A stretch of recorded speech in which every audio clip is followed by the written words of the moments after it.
My name is Bruce Ginsburg, and I am the Rabbi of Congregation Sons of Israel, and I welcome you to this evening's Yom HaShoah program on behalf of my rabbinic colleagues and their co-sponsoring synagogues. I will mention them in alphabetical order. Rabbi Stephen Golden of the Sephardic Temple, Rabbi Stephen Graber of Temple Hillel, Rabbi Claudio Krupchik of Temple Beth, Rabbi Aaron Marsh of the Oceanside Jewish Center, and Rabbi Michelle Schlesinger of the Hewlett-East Rockaway Jewish Center. 83 years after the official onset of the Holocaust with Kristallnacht, the Shoah is unfortunately still with us. This was poignantly illustrated just yesterday by the Jerusalem Post's Herb Kanan, who spoke with many of us just about a month and a half ago via Zoom.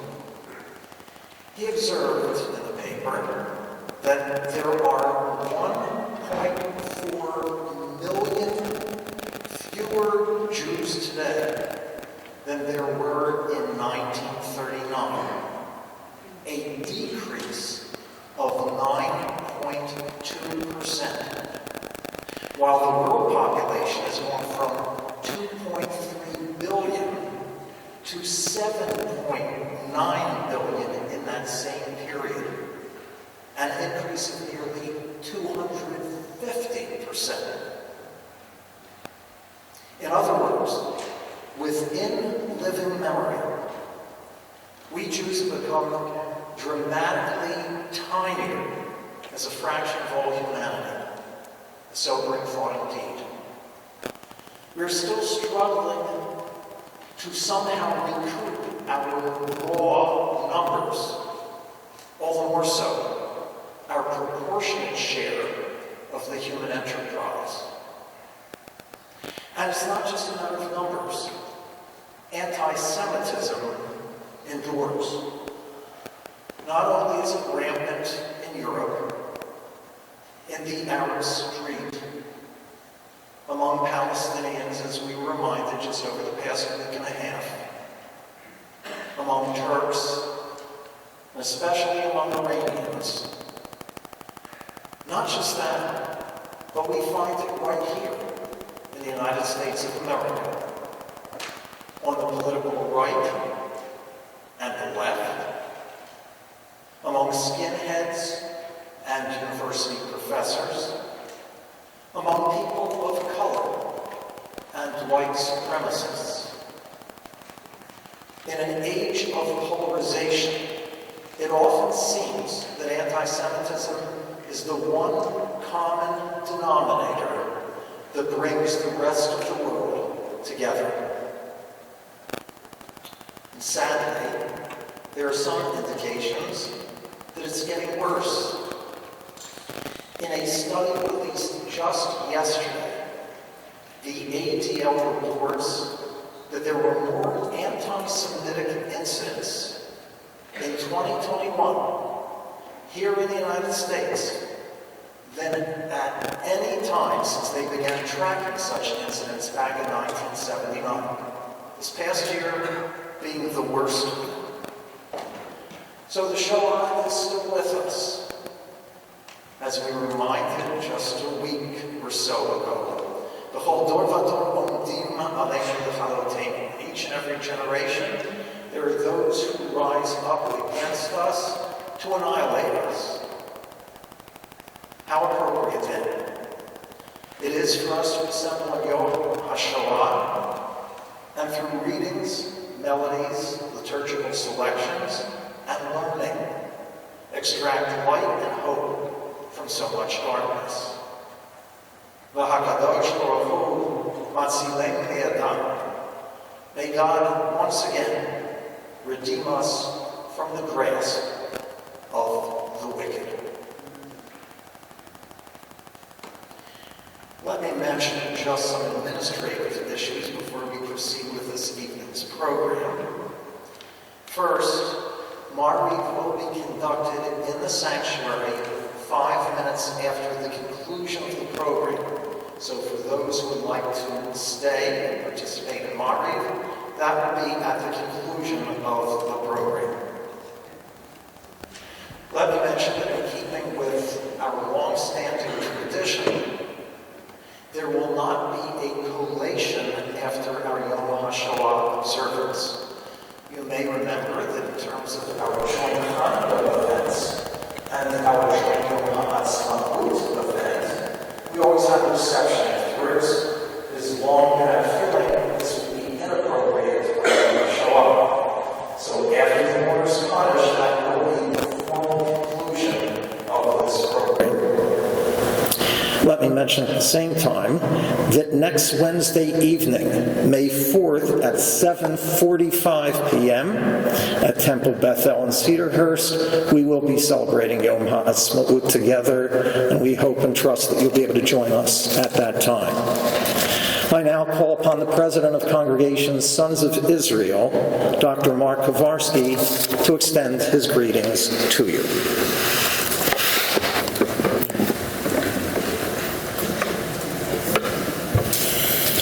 Good evening, ladies and gentlemen. My name is Mark Kowarski, and I am the President of Congregation Sons of Israel. On behalf of the Board of Trustees, I welcome you to a community observance of Yom HaShoah. This evening we will pay tribute to the 6 million martyrs through readings, musical selections, a moving candle lighting ceremony, and a very special address entitled How the Holocaust Will Be Remembered a Century from Now by Rabbi Avi Weiss. Once again, on behalf of Congregation Sons of Israel, I welcome everyone.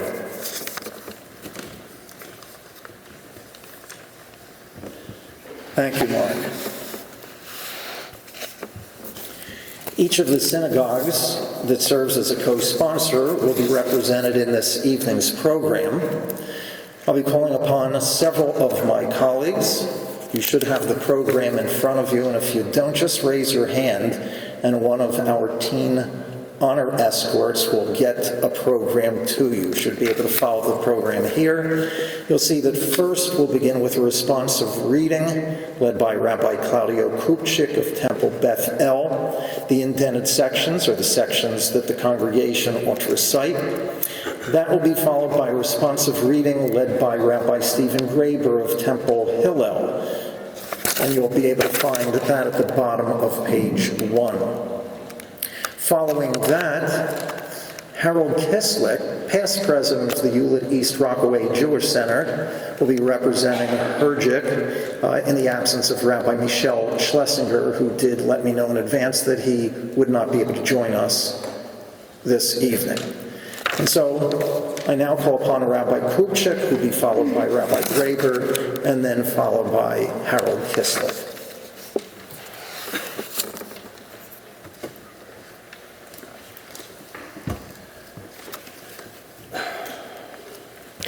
Master of the universe, Lord of the humble and the weak,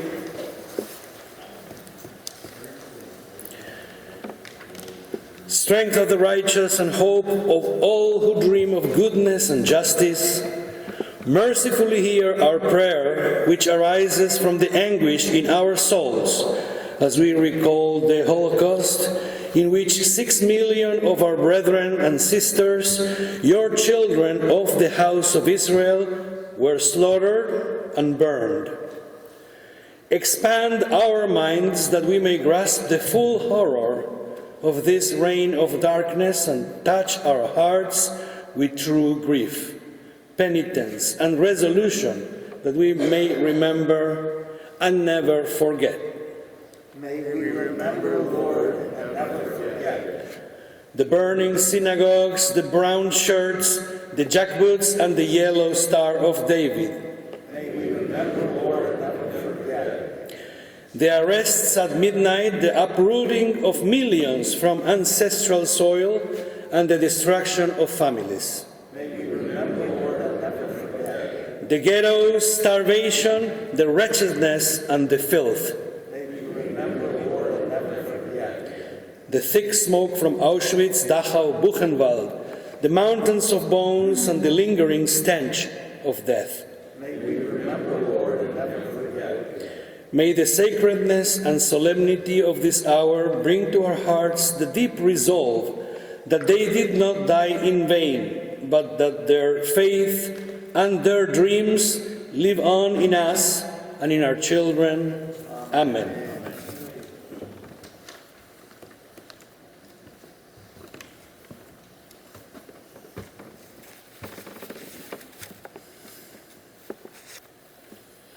They, the children of Israel, were the first in doom and disaster. Most of them, without father and mother, were consumed by frost, starvation, and lice. Holy Messiahs sanctified in pain. Say then, how have these lambs sinned? Why in days of doom are they the first victims of wickedness? The first in the trap of evil are they. The first to be destroyed were the children, little orphans abandoned upon the face of the earth. They were the best in the world, the acme of grace on dark earth. O tender orphans, from them that breathed in the world in the house of shelter, we drew consolation. From the mournful faces, mute and dark, we sat like day. The first were they detained for death. The first into the wagons of slaughter. They were thrown into the wagons, the huge wagons, like heaps of refuse, like the ashes of the earth, and they transported them, killed them, exterminated them without remnant or remembrance. The best of my children were all wiped out. Oh, woe unto me, doom and desolation. Today, the ghetto knows a different fear. Closes its grip, death wields its icy sides, and evil sickness spreads its terror in its wake. The victims of the shadow eat and alive. Today, a father's heart tells us fright, and mothers bend their heads into their hands. Now children choke and die of typhus here. A bitter tax is taken from their lands. My heart still beats inside my breast, while friends depart for other worlds. Perhaps it's better, who can say, than watching this, to die today. No, my God, we want to live, not watch our numbers melt away. We want to have a better world. We want to work. We must not. Do not cry. At this station, another girl I saw, about 5 years old. She fed her younger brother, and he cried, the little one. He was sick. Into a diluted bit of jam she dipped tiny crusts of bread, and skillfully she inserted them into his mouth. This my eyes were privileged to see this mother, a mother of 5 years, feeding her child, to hear her soothing words. My own mother, the best in the world, had not invented such a ruse. But this one wiped his tears with a smile, injected joy into his heart. A little Yiddish girl. Do not tell me man is the beast. Compared to man, the beast is the angel. Do these still Gloria, do they hurl children to fire? Do they take pleasure in death? Do not tell me man is a beast.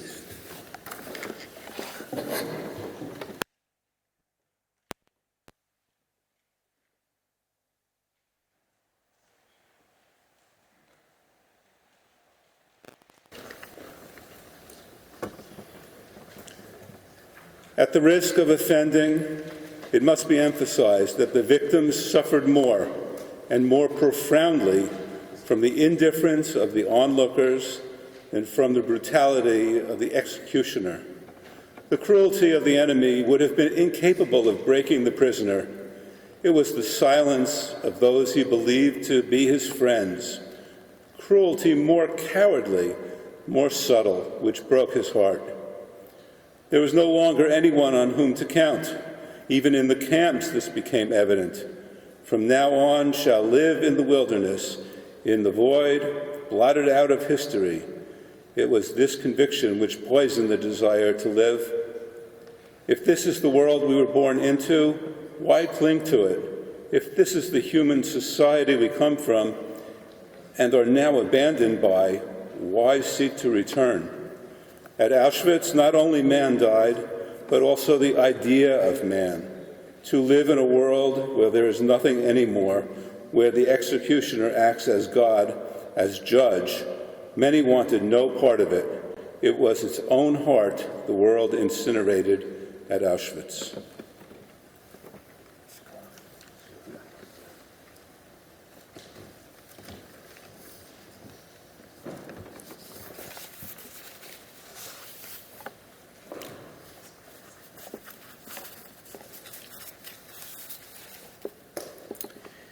It is an understatement to describe tonight's guest speaker as one of the most remarkable rabbis of our time.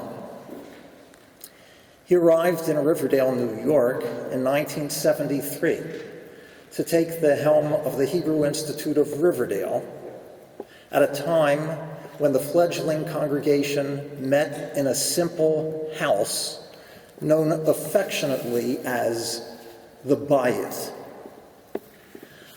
I can bear testimony to those days. Rachel and I were students at the time, living just down the hill in Kingsbridge.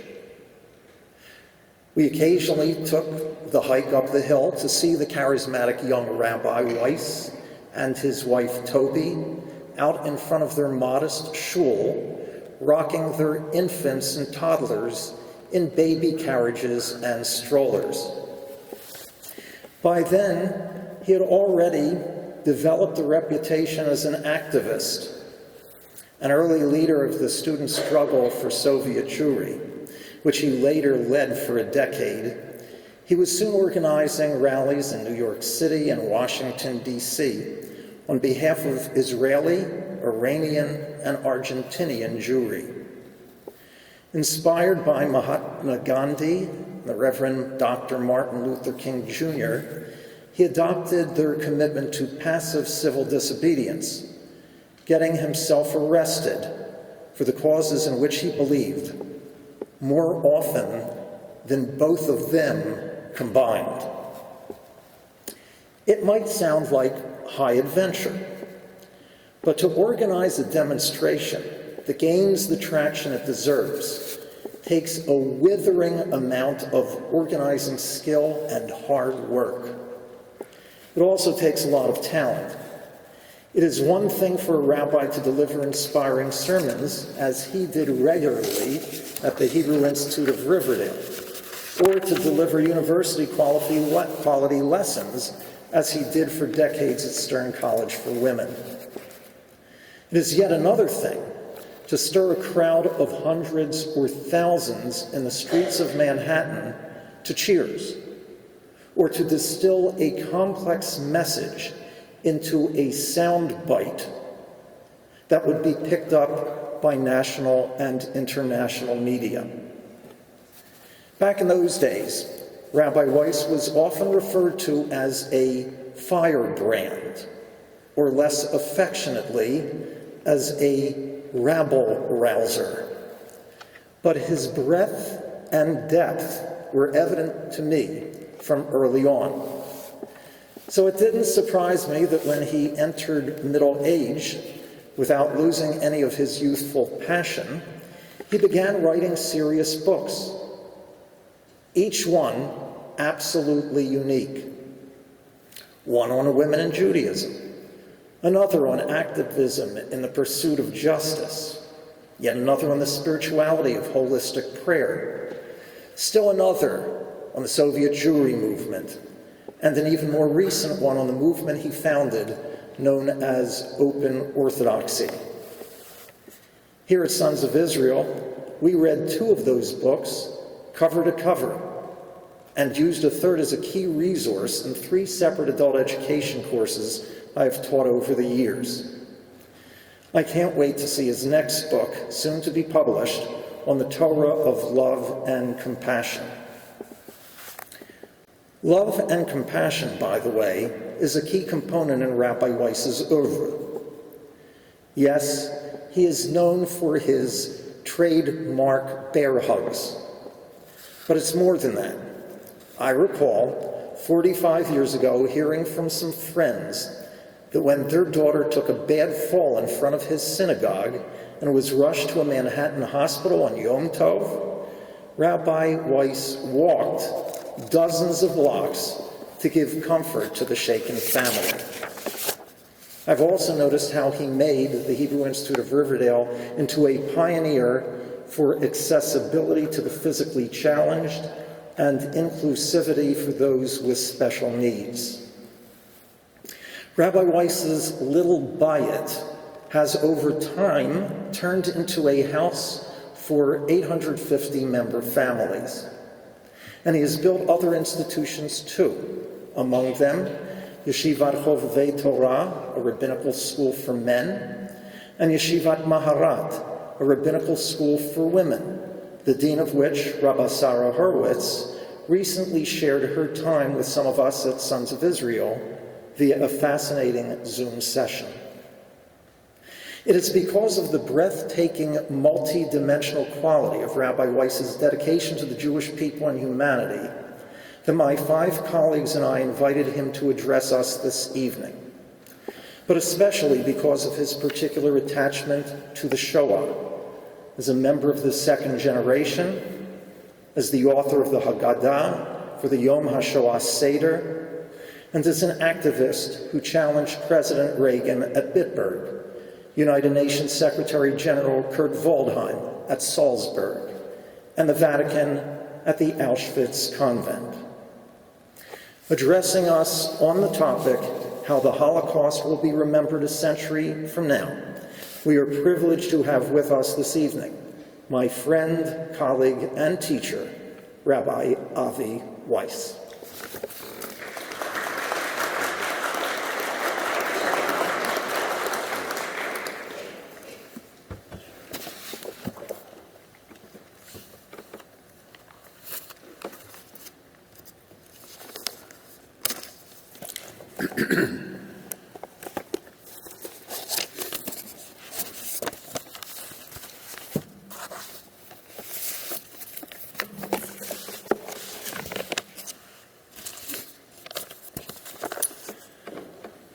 Dear colleagues, and dear Rabbi Bruce Ginsburg, whom I have always viewed as the rabbi's rabbi,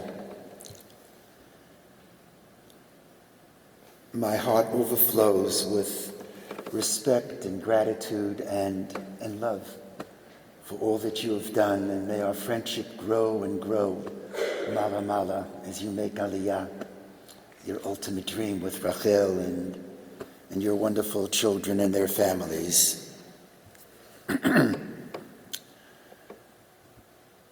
I grew up with the Shoah. My parents, Miriam and Rabbi Moshe Weiss, lost countless relatives during the Holocaust.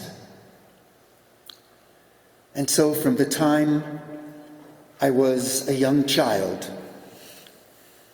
we would sing the songs. The images would be displayed and tell the stories. The songs of the Shoah, in the language of the Shoah. Es brennt, Yiderlech, es brennt. Oi unser Arim steht o nebech brennt. And my Ima would sing, Häufin Pripetschik brennt a Feierle, in der Stieb is heiß, und der Rebele von kleiner Kinderlach lernt they Alif Beis. And the Dmuyot, the images, you've seen them. We've all seen them. Of the little boy with his hands raised as a Nazi directed his gun at him. Or the woman covering her body in her statement, wanting so much that even as she was thrown into a pit, although naked, covering herself, she wanted to die in dignity. Or the picture of that patriarchal figure who had his tefillin stumped on as half of his beard was being cut off. And the stories. My father was raised in Oshvenshim, the town which became the Auschwitz death camp. He was one of the first to return in 1959, looking for his siblings and their families who were murdered. He told us this story, that he was standing in Auschwitz in front of the sign which read, Arbeit macht frei, on a cold, wintry day, and his guide turned to him and said, I'm so sorry that you're here during the winter. You can't see the grass in Auschwitz. And my father said, I've seen grass before. Is the grass in Auschwitz any different? And the response of the guide was, yes. Here, when there's no snow on the ground, you can see the grass. And since the Nazis used human remains as fertilizers, the grass in Auschwitz is not green. The grass in Auschwitz is blue. I heard that story more than 65 years ago, and that story still remains with me. And the Tzav HaSha'ah, the order of the hour, the command of the day, from the time I could understand as a teenager, was Zachor, Gedenkt, Lo Tishkach, remember. And that's what I'd like to talk about this evening. I'd like to talk about the art, the depth, the meaning, the process of memory.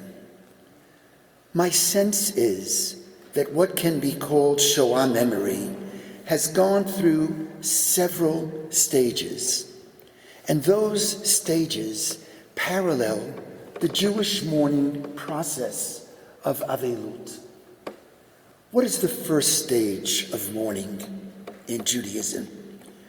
That period of time between death and burial is called aninut, where the bereaved, some of us have experienced those moments. I remember when my mother died, I was shell-shocked. I could hardly speak. I could hardly move. And we're so much often in shock that the rabbis, speaking in theological terms, say that we are exempt from all of the affirmative mitzvot. We are exempt from the commandments.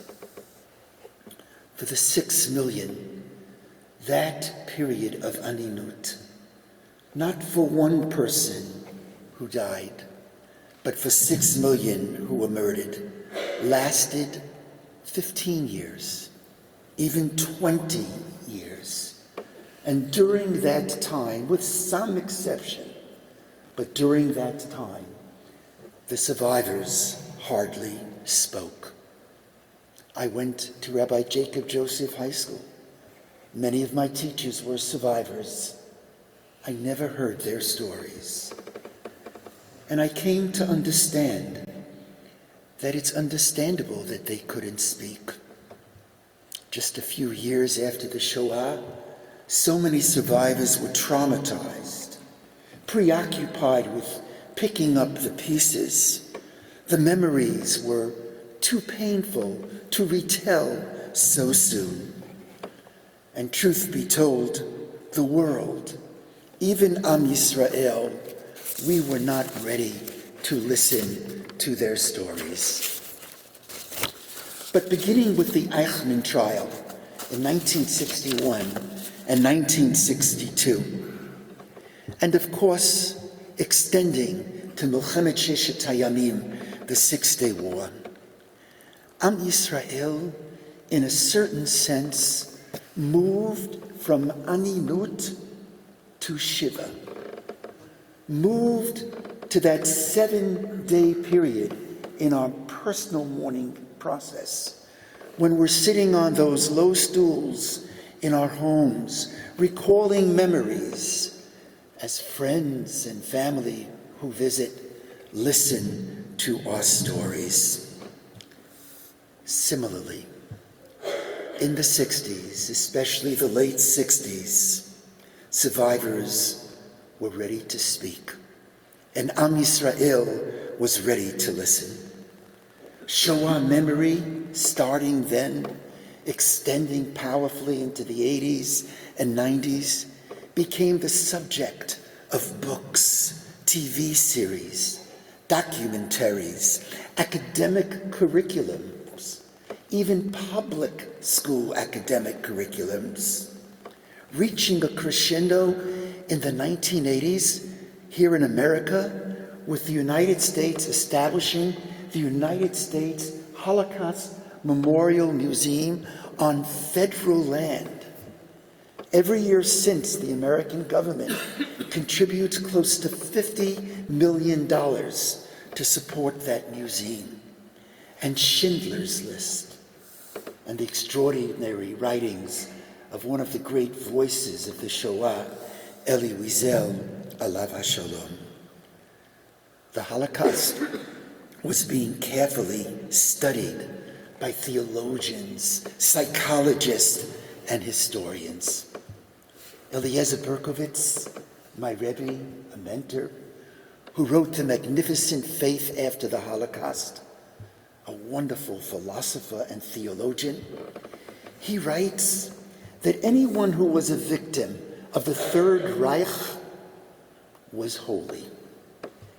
And therefore, those who went to death at Auschwitz, Treblinka, and in the open areas of Ukraine, there may have been more Jews murdered in the Ukraine than in Poland, although this generation is a different generation that we much support to the hilt. But Eliezer Berkowitz wrote, those who went to the death with Shema Yisrael Adonai Eloheinu Adonai Echad on their lips, they died as holy believers. And those who went to their death cursing God, where are you, God? Damn you, God, you're absent, God. They went to their death no less holy. They were holy disbelievers. My teacher, a great theologian, Yafa Eliach, wrote Hasidic tales of the Holocaust, must reading. She introduced Am Yisrael in the world to the idea of spiritual resistance. Hasidic tales of the Holocaust. Emil Fackenheim very controversially said, there should be an 11th commandment, a commandment we add to the Aseret HaDibrot, to the 10 declarations. Post the Holocaust, that 11th commandment should be, thou shalt not assimilate. Anyone who assimilates, he cried out, is granting posthumous victory to Oto Ha'ish Yimach Shemo V'zichro. Victor Frankl, who survived several of the concentration and death camps, became the father of logotherapy, a psychologist extraordinaire, and he wrote a book called Man's in Search of Meaning. And logotherapy very much emerged from his experiences during the Shoah. And what he said was, what drives people to be who they are? And he took exception to Freud, and he took exception to Adlerian psychology. And he says that what drives people to give and to live properly is the search for meaning. And he writes that he was witness that even in the darkest of times, there can be meaning. There were those who sought meaning and found meaning, even in the camps. And we activists, young activists in the post-Shoah era, we were busy reading Arthur Morse's While 6 Million Died, and David Wyman's Abandonment of the Jews, which outlines the United States abandonment of the Jews. Wyman, Dr. Wyman, who taught at Amherst and was a Protestant, his first paragraph reads as follows: "This book has been difficult to research and to write. One does not wish to believe the facts revealed by the documents on which it is based. America, the land of refuge, offered little succor. American Christians forgot about the Good Samaritan. Even American Jews lacked the unquenchable sense of urgency the crisis demanded.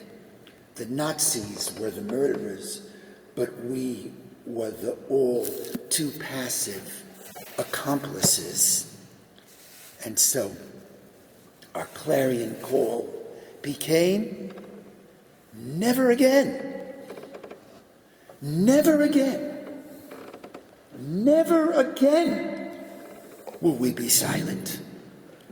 And it's that call which motivated and directed and birthed the Soviet Jewry movement, one of the greatest exodus movements in all of Soviet Jewry, one of the finest moments for American Jewry, and the Ethiopian Jewry movement, and of course, unconditional support of Israel. But friends, with every positive, there's a setback. Relative to the Shoah, it was, as Shoah memory was in, that there was a pushback. And there were those who wickedly and outrageously claimed that the Shoah never happened. It was a figment of our imagination. And they so powerfully and strongly became revisionists. And they were speaking from high and from low. In early years, the problem of Holocaust revisionism was marginal. In the latter part of the 20th century, deniers escalated their propaganda. And it was a very serious challenge. And there were decent people and some wonderful leaders, with a heavy heart I say this, who contributed to Holocaust revisionism. One was, for many people, one of the greatest presidents of the United States, Ronald Reagan, when he decided to go to Bitburg. Can we ever forget when Elie Wiesel at the White House very publicly turned to him and said, "Mr. President, your place is not placing wreaths on the graves of SS Waffen. Your place is with us, with Am Yisrael, with the victims." And the criticism in that May of 1985, almost 40 years ago, was so strong that Reagan, who never ever really changed whatever he planned to do, to assuage the Jewish community, said he will go to Bergen-Belsen as well. And it was in Bergen-Belsen where Anne Frank and others were, of course, murdered. But in doing so, the President of the United States drew a moral equivalency between the victims and between the SS Waffen. Perhaps it was a slip of the tongue. Perhaps it was unintended. But every word that the President of the United States says counts. And so some activist, I was amongst them, playing a small role. We traveled to Bergen-Belsen the Shabbat before the Sunday. Ronald Reagan was to arrive, and we announced that we are not going to allow the President of the United States to enter into Bergen-Belsen. If he goes to Bergen, he's unwanted in Bergen-Belsen. If he goes to Bitburg, his place is not Bergen-Belsen. Just one anecdote which touched me and began to transform me. During that Shabbat day, 3 people arrived in the documentation center where we were spending Shabbat and reading the Torah. I believe it was the first Shabbat in Bergen-Belsen since the war. And they sat down and said, the leader said, "My name is Eberhard. I'm a Christian. Can we join you? We heard on radio that you're protesting." I said, "Of course." And during the day, he said to me, "Rabbi, would you know when the Sabbath is over?" And I still remember when it was over. I said, "At 9:03 p.m. Eberhard, I believe he was a great artist from Kassel, he said, "Rabbi, at 9:03, the German cops who are right outside of this documentation center, they're going to enter this room to take you out." 9:03. Punktlich war Mevin Joven. The German cops come in, and they stand, tens of them, and we were just a few people, and they say, "We've allowed you to experience Shabbat, but now you must leave."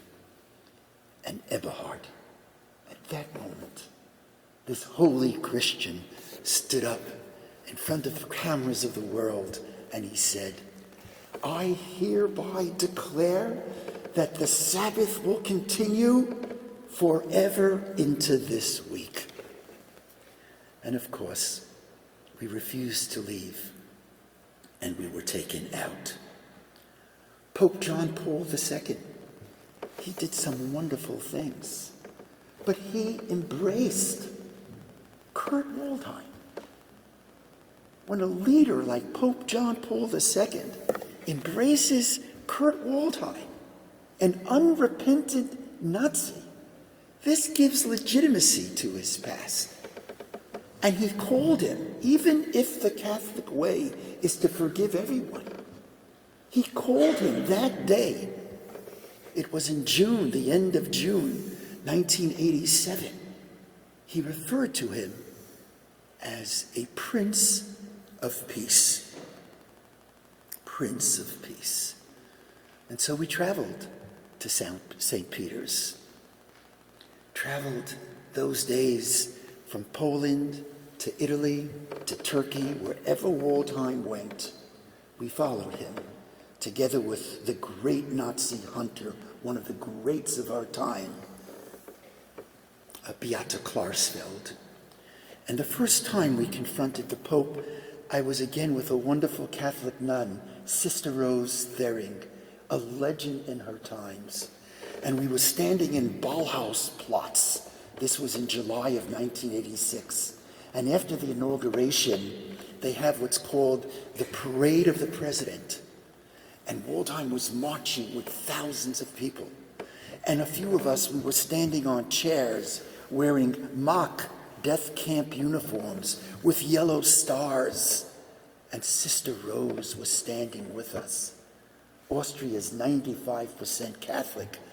And I still remember that someone screaming at her and reaching out to grab her yellow star from her lapel and screaming at her, "Schwester, sister, you're no sister. If you can stand with these Jews, you are not a person of the order." Those were great terrible, terrible revisionist moments. And for me, the greatest revisionism, which continues to this day, is the convent and the church at Auschwitz.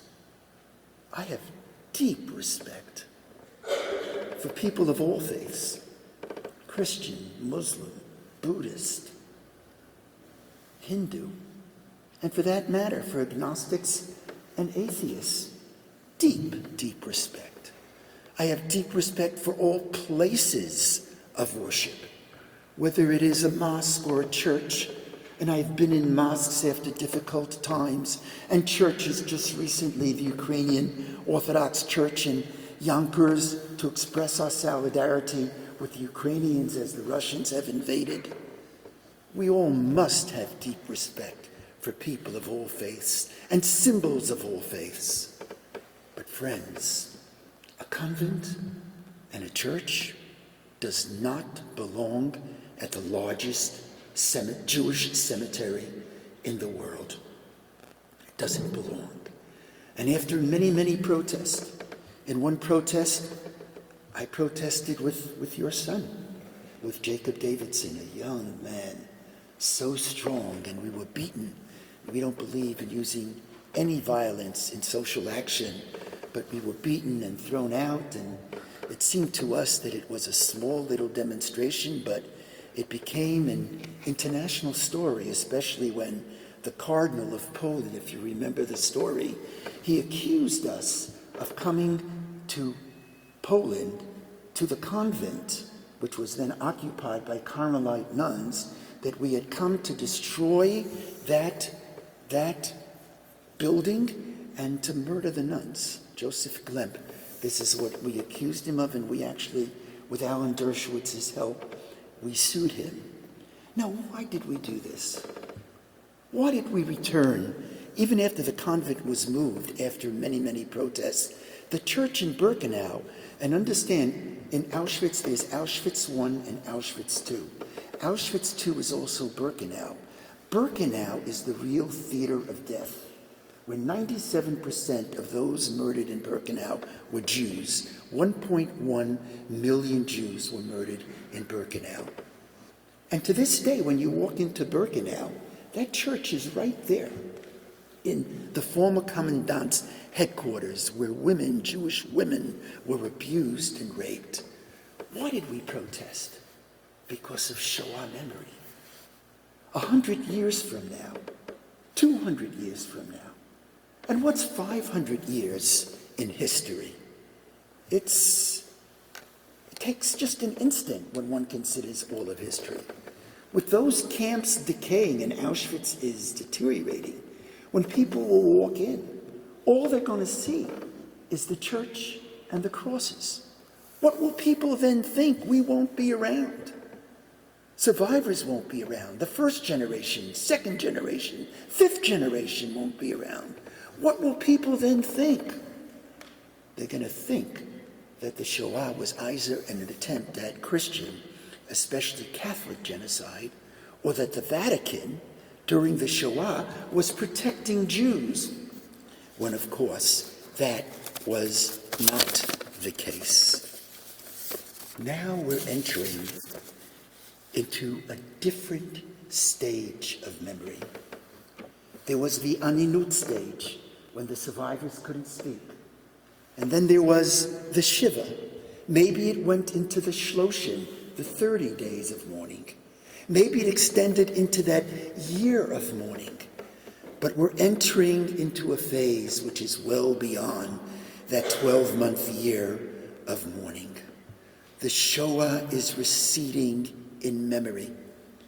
And I believe precisely because it's receding, this has contributed to a rise of anti-Semitism. When we were close to the Shoah, even anti-Semites were wary of raising their voices. Now, who remembers the Shoah? Who remembers? We are moving now from what we can call short-term memory to long-term memory, or what can be called from memory to history. The challenge of remembering in history long-term memory is very, very different. Indeed, my thesis is the following that I hope you'll consider. The only events remembered in Jewish history are those that have been ritualized. Why do we remember the Exodus from Egypt? Because of Passover and the Seder. How is it that we remember victory over the Syrian Greeks? Because of the ritual of Hanukkah. How do we remember the victory over Haman? Because of Purim. So too, with all my heart and soul, I believe that the only way the Holocaust will be remembered long term is through ritual. In Israel, there's a semblance of that ritual. The siren. That's like the shofar. It's a bit of ritual. Everyone stands at attention.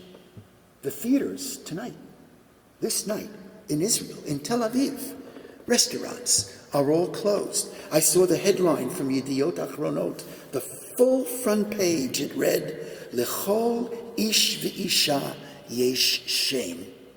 Everyone who was a victim had a name.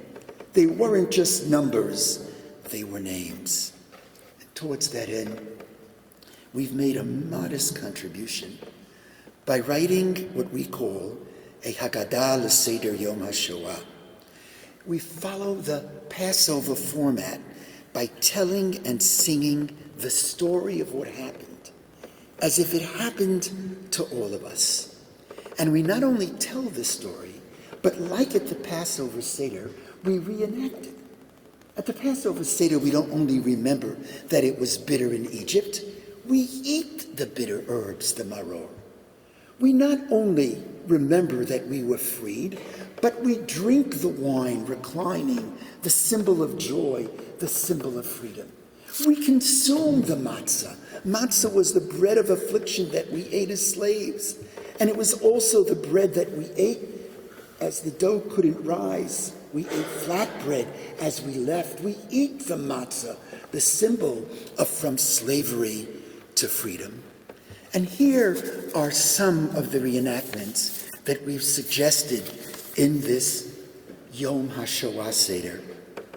There's a section called Physical Destruction, where we symbolically experience the loss of possessions by asking everyone present to remove their shoes and their watches and jewelry. We pass around potato peel because that was the food of the camps, and asking those who can to consume it. In a section called Spiritual Destruction, because there was a great spiritual decimation as well, everyone is given a sheet with the whole Aleph Beis, the holy letters of our Torah, and everyone is asked to rip that page in half.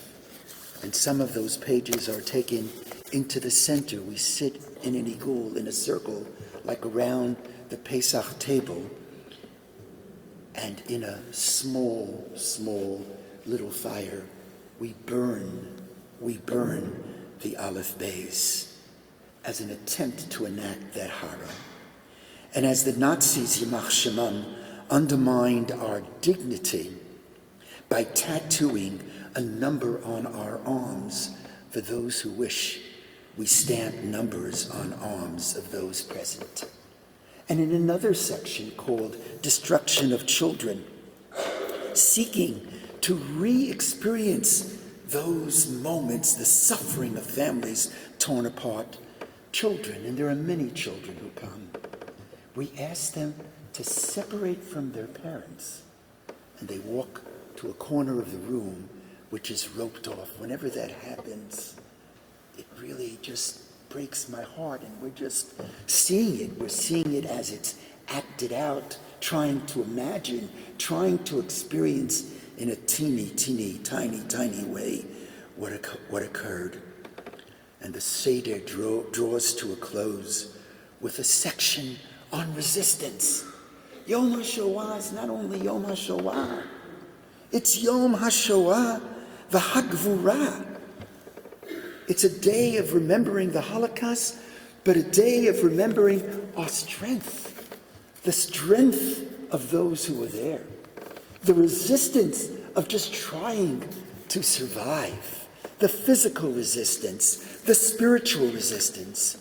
And we begin with Hannah Senesh's beautiful Eli, Eli, Shelo Yigamer Le'olam, Hacho V'hayam Rish Rush Shel Hamayim Behirak Hashamayim Tfilat Ha'adam.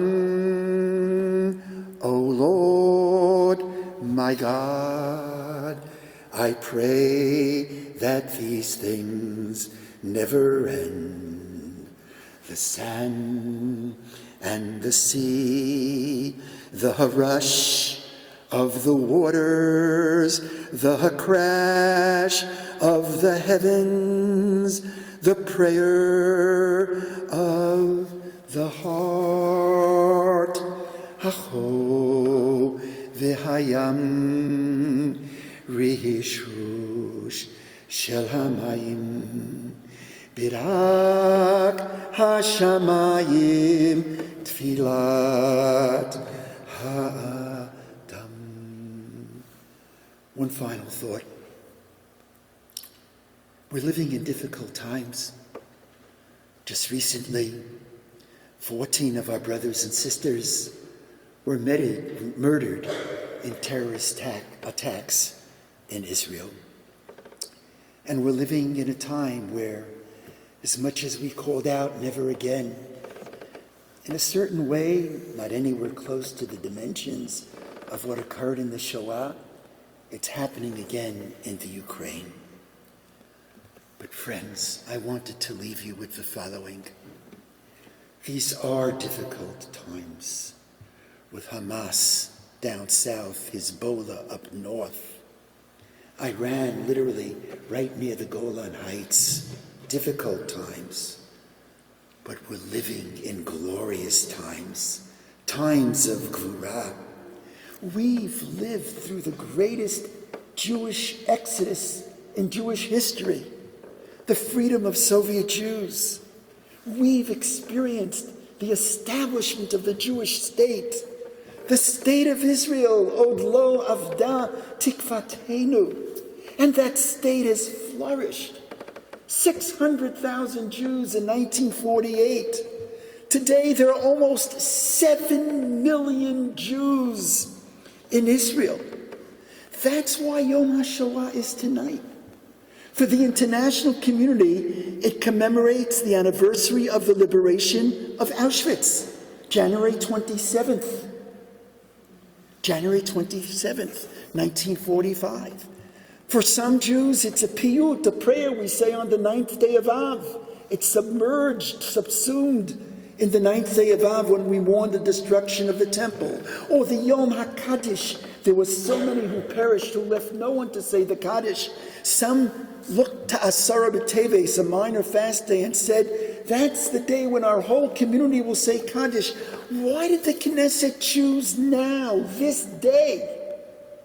Because it's a week before Yom HaAtzmaut. There would have been an Israel without the Holocaust, but there would not have been a Holocaust had there been a state of Israel. And in a certain way, the greatest response to the Holocaust is a strong state of Israel. It's a strong community like the Sons of Israel, rabbis who lead and teach and pave a new spirit, a new way. We are living in glorious times, times when we should be optimistic. It was Shimon Peres who was the Rebbe of optimism. Even as he got older, he always looked hopeful. He turned 90 and he was interviewed and they said to him, how do you remain so hopeful, so up at the age of 90? And he famously responded, well, in this world, there are optimists and pessimists. They die the same way. I choose to live as an optimist. Yes, it's Yom HaShoah, but it's Yom HaShoah v'Hagvura. How I remember my father in tears when our grandson, his great-grandson, Gilad, when he was inducted into the army, as were his sister and brothers. As Eitan was, I have to mention them, and Rami and Ayelet, and all the way down the line. And Noam serves in his way. They all are going to serve in their way. And as Gilad, who was in an elite unit, calls out, Ani mashpia, my father's in tears. I said to him, Abba, you come from the Altahim. I never saw you cry. In the Altahim, they didn't cry. Why were you crying? He said, Avrumi. My parents called me Avrumi. He said, when I was a little kid, we were strong. But when the Polish little kids beat us up, they beat us up, even though we fought back. But there were too many of them. And now I see my great-grandson enlisting in the Israeli army. What you saw were tears of great joy and blessing. You know, one of the greatest blessings in the world is to know you're blessed. One of the greatest blessings is to know you're blessed. And we are a blessed generation with all that we are going through. And so my Abba, upon his return in 1959, where he visited Poland and then went off to Israel, he wrote the following: There I stood, on a little hill, in the Auschwitz death camp, surrounded by blocks and barracks, where inmates lived, suffered, died. Under the black smokestacks of the Evans, encircled the stark whiteness of snow and ash and bone, the Polish guide explained, the grass on these plains grows abundantly in summer and spring, bluegrass fed by the fertilizer under the soil. Come back after winter and see how lovely it is. There I stood, praying the ashes could somehow cohere, recalling the question posed to Ezekiel in the valley. Can these bones live? Ezekiel 37. Hatichyena ha'atzamot ha'ela. And there came a noise, a shaking, and the bones came together, bone to his bone, the sinews and the flesh upon them, and the skin covered them above. And the breath came into them, and they lived, and stood up upon their feet, an exceeding great army, as the prophet recalls. Behold, O my people, I will open your graves and cause you to come out of your graves and bring you to the land of Israel. There I stood on a lofty mountain in Jerusalem, before me the vast host of the Jewish people, in schoolrooms, in cities, in factories, in villages, in battle, in peace. God, remember the souls of the departed, and God over the resurrected children of Israel in the land of Israel, in memory of the 6 million, in respect to the victims, in respect to the survivors, in awe of their gvura, of the strength, of their strength. Let's join in singing the first paragraph. You can sing along just the tune of the Shir HaPartizanim. And so I've heard survivors sing it as no one else can, in the language of the Shoah. Sag nicht keinmal, du gehst dem letzten Weg, Gott Himmeln bleiene, verstellen bleien Tag, kommen wird noch unser ausgebänkte Schau, es wird abheugt von unser Trott, min seinen da. Never say this is the final road for you. though leaden skies may cover over days of blue, as the hour that we long for is so near, our step beats out the message we are here. Al no'toma hine darki ha'achrona, et or hayom mistir shemei ha'anana, ze yom nichsafnu lo od ya'al v'yavo, umitzadenu od yarim anachnu po, ze yom nichsafnu od ya'al v'yavo, umitzadenu od yarim anachnu. If I can ask everyone to rise and let's join in the tune.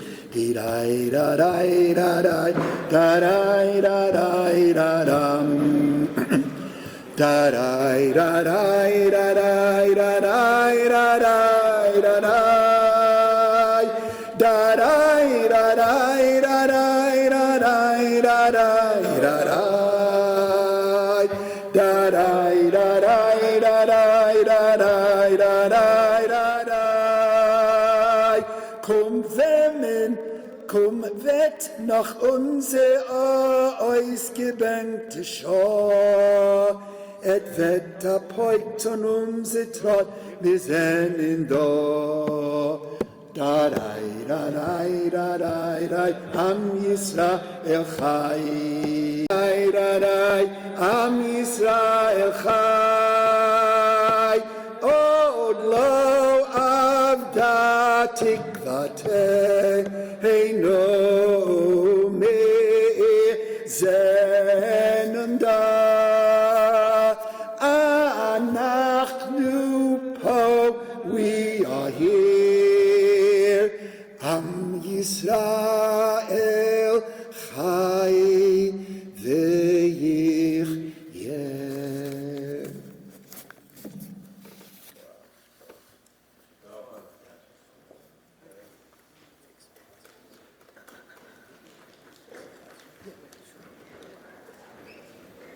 You may be seated. We've set aside all of 10 minutes for a few questions.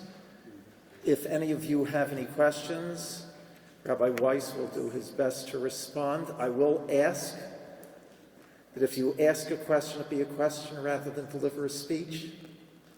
So please make sure you make your questions concise so that hopefully we have time for 2 or 3 as we're working within that time frame. Any questions?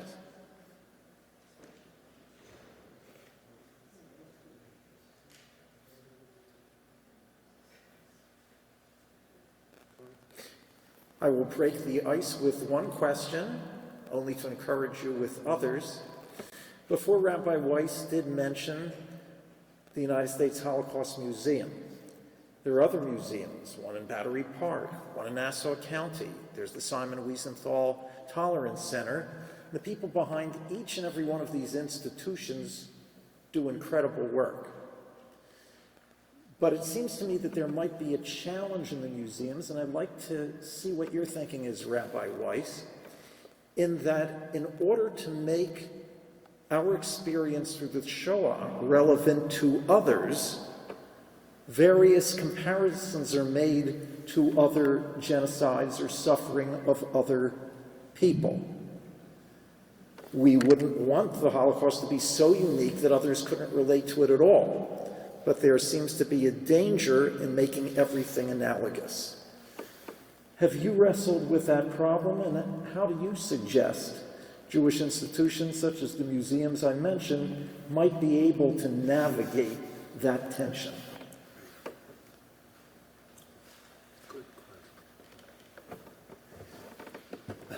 Many of us have been involved in applauding the good work of the United States Holocaust Memorial Museum, but being critical when we felt that they went off their agenda. The mission of the museum is remembrance and education. And the museum is federally funded, and precisely because it's federally funded, it's quite possible that it could become a universal museum for all of what people think is a Holocaust. The term Holocaust has been trivialized, and it is too loosely used. And it is sometimes the case, and this is a little bit off from your question, that the Shoah is used at the expense of the State of Israel. The seeds of the Holocaust Museum was announced in May of 1978, the 30th anniversary of the establishment of the State of Israel. And at that time, President Jimmy Carter was selling F-15 planes to Saudi Arabia. And Saudi Arabia was the great enemy of Israel. And there was great outrage. And what Carter did was he invited 1,000 rabbis to the White House. And I still remember that moment. 1,000 rabbis were there. And he wanted to shake hands with each.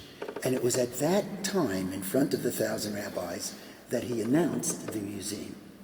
And when it came my chance, and I'm not telling you this to impress, as a matter of fact, it may not impress you. You may be upset with this. But the way it works there is the chief of protocol who asks you your name. You tell her, in this case it was a her, your name. She says, Mr. President, it's Rabbi so-and-so. And I grabbed his hand. And you know, when you're in a place where there's great power on the other side, when you have access, it's hard to remain strong to your beliefs. But I still remember what I told him. I said to him, I was one of your strongest supporters. And then I said, but I'm outraged by your disastrous tilt to the Arabs. And then I said the following, and Mr. President, don't give us the Holocaust at the expense of the State of Israel. I want you to think about that line. It's a line that can make one shudder, but there is something to that. Don't give us the Holocaust at the expense of the State of Israel. And that's why I think museums have their place. There was a time when I was critical of the museum that I didn't even see that. And I guess I've also been very much affected in that my brother-in-law, Dr. Walter Reich, one of the greats of our generation, was actually the professional CEO of the United States Holocaust Memorial Museum in the 90s. And at that time, the State Department decided they had an idea that they wanted to take Arafat through the museum. And Walter felt that was a politicization of the 6 million.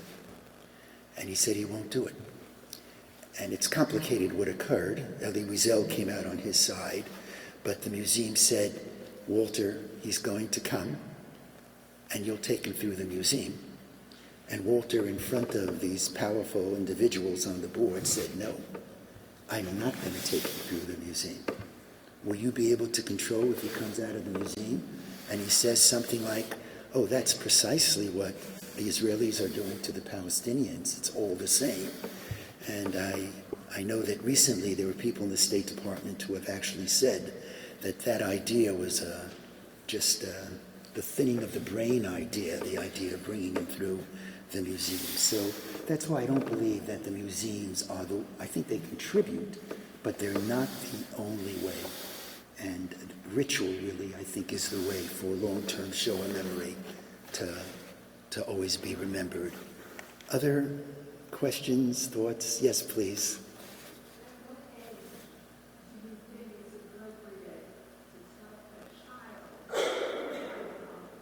I think at a very early age. I think it's okay.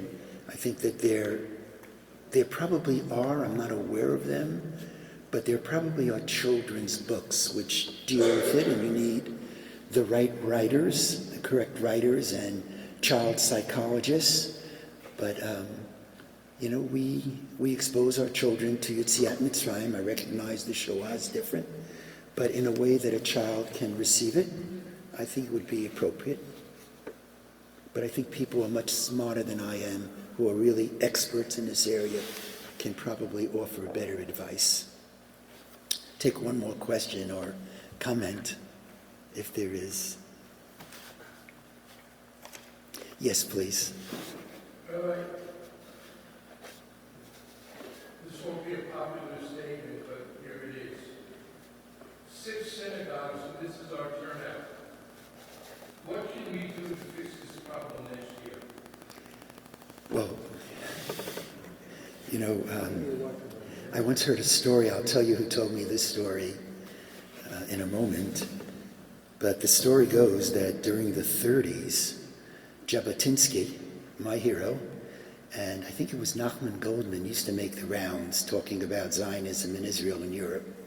I may not have the story exact, but it goes something like this. And they were really on opposite ends of the table. Jabotinsky was this Hadar Yisrael, and Goldman was a little softer. And apparently they were once each giving a talk in the same hotel. And they recognized that that's what was happening, and they decided that they would have a coffee or a tea.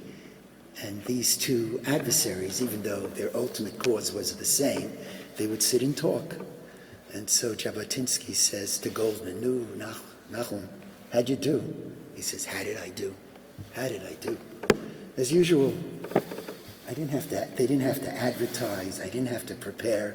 1,000 people showed up, and I got a standing ovation. And Goldman turns to Jabotinsky and says, "No, Binyamin Zev, Vladimir, how did you do?" And he krechts. He says, "Oy vey, I prepared so long, so hard. And I didn't get a standing ovation because only 6 people showed up." You know who tells that story? Menachem Begin. He says, "I was one of the 6. I take that story with me into my rabbinate. And I hear what you're saying. It's a very fair question. But for me, the size of the crowd on one level doesn't make a difference. I'd like to think that there are COVID issues, and those who may not be here have good reason that they're unable to be here.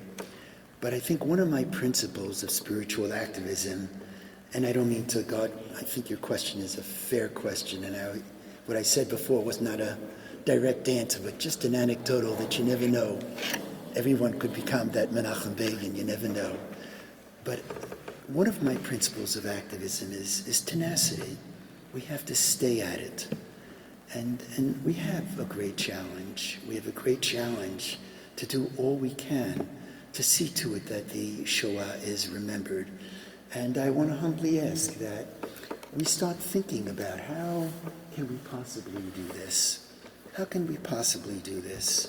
I've always felt that if something occurs and we're not happy with what occurs, rather than look outward, I'd like to look inward to see what can I do? What can I do to perhaps make that better? So, but having said that, for me it was an honor to speak with you, and I enjoyed very, very much knowing that many of you would be here, the preparation. And I want to bless you that we go, Mechayel Lechoyel, and Israel be strong, and Am Yisrael in America, we continue to be strong. Although I'm becoming more and more convinced that ultimately the national destiny, I'm not talking about extraordinary Jewish communities in the Golah. Your communities are extraordinary, but the national destiny of Am Yisrael, it's in one place. It's unfolding in the land of Israel and the state of Israel, and we have to protect the land of Israel. It must be protected. Its sovereignty theologically is not guaranteed. Our existence as a people is. We have to make sure that it remains strong. As we're about ready to conclude this service, I just want to offer you my blessings, Godspeed. God be with all of you in good health and life for you and your children, your children's children. And as you said, may our numbers grow from year to year.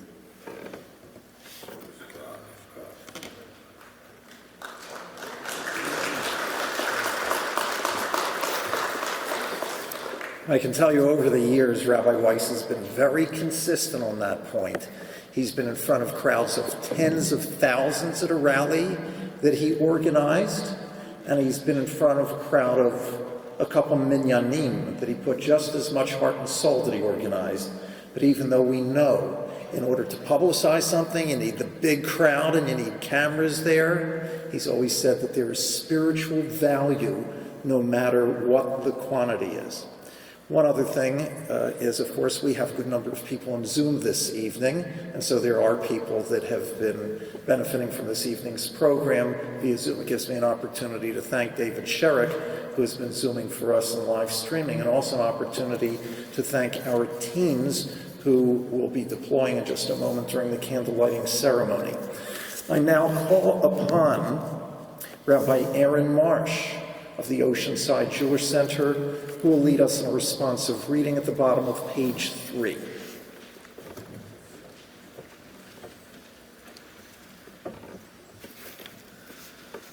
Fear not, O Jacob, my servant, neither be dismayed, O Israel.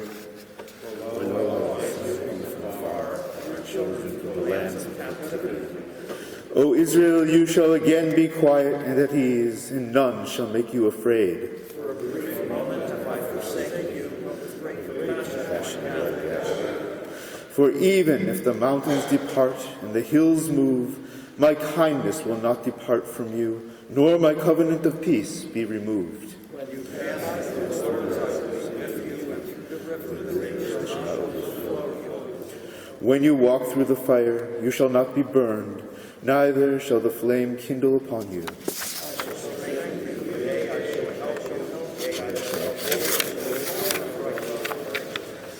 Behold, all they that contend with you shall be ashamed and confounded.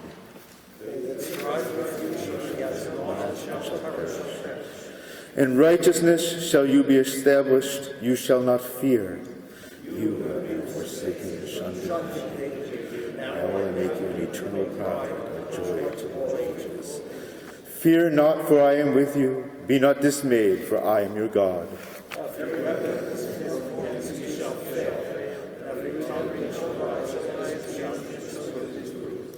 This is the inheritance of the Lord's servants, and their salvation from me, saith the Lord.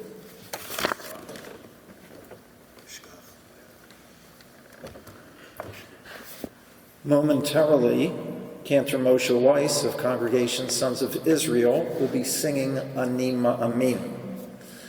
During the singing of Ani Ma'amin, which will then go into a hum, and we would ask everybody to join in humming the melody of Ani Ma'amin, those who have loved ones who perished during the Holocaust are invited to light a candle in the center well area of our sanctuary.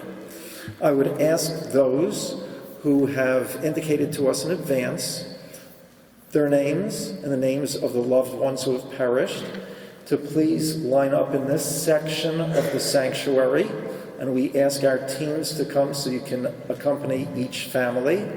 I also invite those who did not call in advance to line up immediately behind them.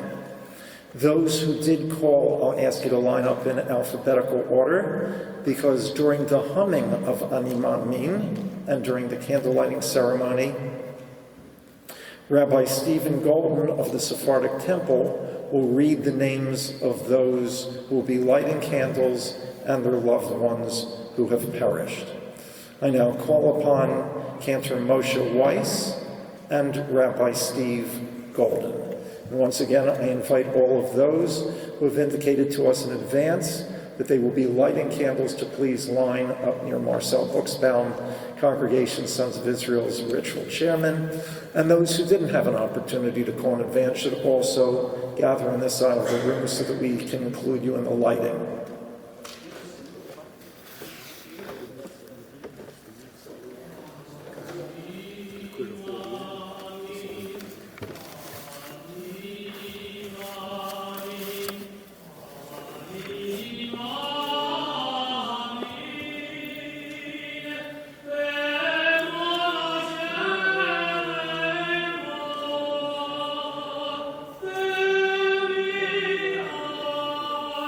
Oh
Marcel Buxbaum lights in memory of Moshe Shine Silber, Sarah Brim Shine Silber, Rena Shine Silber, Mendel Greenspan Buxbaum, Pinchas Frankel, Frimet Bakarowitz Frankel, Scheindel Frankel, Miriam Frankel.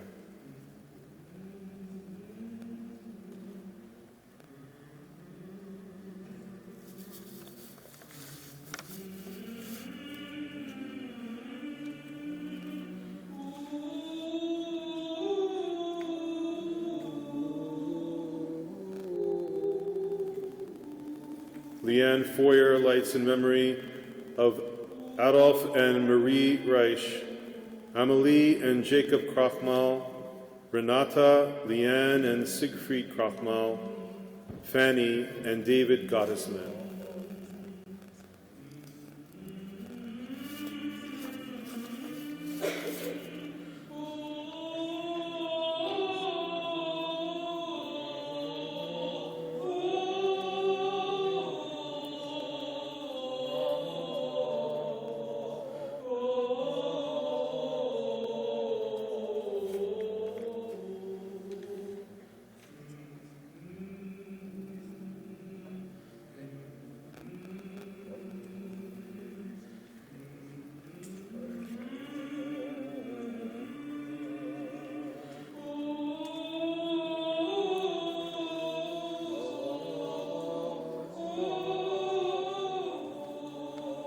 Rebbetzin Rachel Ginsburg lights in memory of Avraham and Rachel Landgarten, Eliyahu and Shoshana Landgarten, Alexander Nachumovitz, Tzvi and Miriam Forscher, Chaim Pinchas, Bela Gittel, Paula, Esther, Tzila and Peretz Forscher, Tova Forscher, and Chaya Forscher. Leah Goldberg lights in memory of Meir and Mindel Lustrin, Hannah, Yosef, Regina, Moshe Lustrin, Aaron and Circa Lustrin, Henna Kalakstein.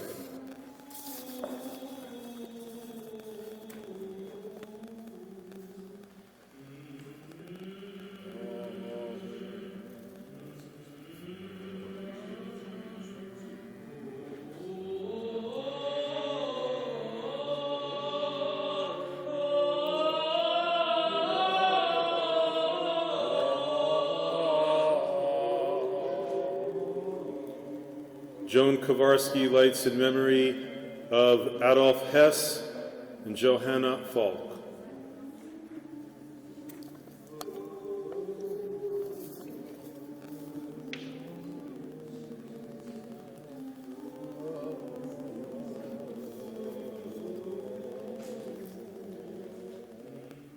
Judith Lubliner lights in memory of Pearl Zills and Bertha Zills, Baruch and Carolina Schoen, Irwing, Joseph, and Valer Schoen, Leon Tushka, Wick Janek, and Bernard Sherman.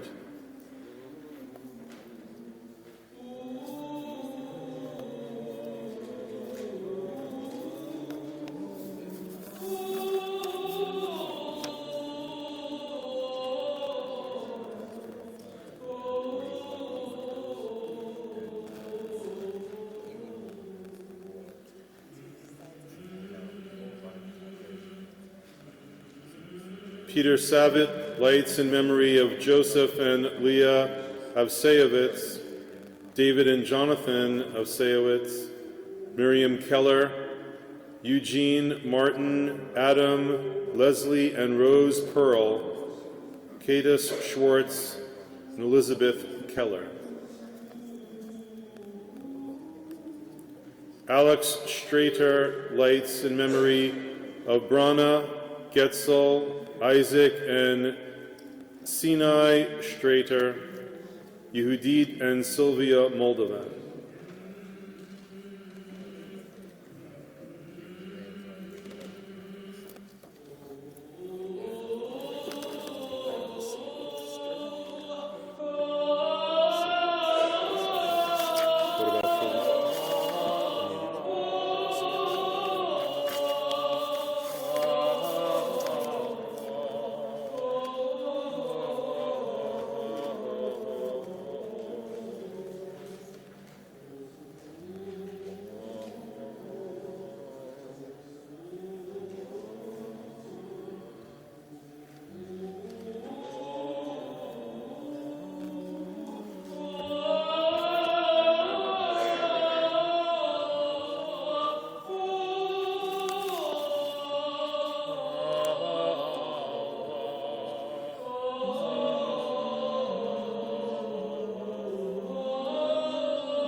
perfect rest beneath the shelter of thy divine presence among the pure, heroic, and holy, who shine as the brightness of the firmament. To our 6 million brethren who were murdered, butchered, slaughtered, and tortured to death by the accursed Nazi oppressor and his collaborators, and to the ghetto fighters and partisans who, like them, died for the sanctification of your name. Loved in life, they never separated from each other in death. Alas, we pray for the ascension of their souls. May their resting place be in paradise. Accordingly, may the Master of Mercy protect them in the shelter of his wings forever, and bind their souls in the bond of everlasting life. The Lord is their portion. May they rest in peace, and at the end of days rise to their destiny. And let us all say, Amen. We turn to page 319 in our Sidurim and recite the Mourner's Kaddish together. Page 319.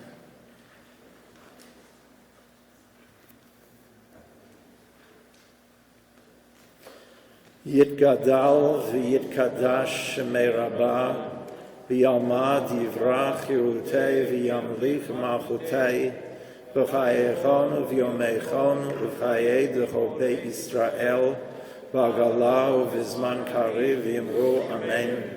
Yehei shemei Rabbah mevorach yolamo meo maya yitbarach v'yishtabach v'yitpa'ar v'yitromam v'yitnasei V'yitadar v'yitalev v'yitalal shemed kudisha barichu.